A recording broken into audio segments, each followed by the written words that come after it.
Ito pa mga bossing ko, ang isa sa mga pinakamagandang mga pampaswerte na mainam na subukan nyo po itong gawin.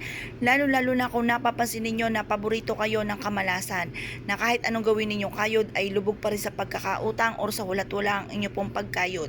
Ngayon pa mga bossing, bukod sa sipag at tiyaga, i-mindset nyo na kayo magtatagumpay. Ayudahan ito ng laging salitay ng mga magaganda. At tumara po kayo sa may silangan ng 6:30, alas 7 at ito po'y ibibilad natin hanggang alas 8 ng umaga. Ang mga ganyang oras ay nagdudulot ng swerte at ganoon din po for healing din po yan mga bossing.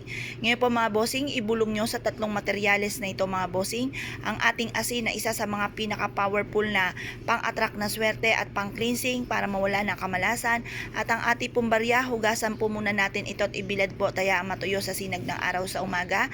Ito po ay isa sa mga pinakamabilis para gumulong ang magandang kapalaran, mabilis gumulong ang magandang kapalaran at mabilis na pag-asenso. Sabayan din natin ito ng napakalinis at puting-puting bulak. Ang bulak ay ginagamit para mas maging magaan ang daloy ng swerte.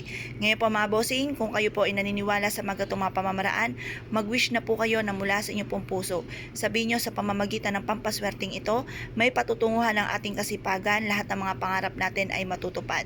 At kung ano man ang pagsubok nyo pinagdadaanan, ay kaagad nyo itong masusolusyonan.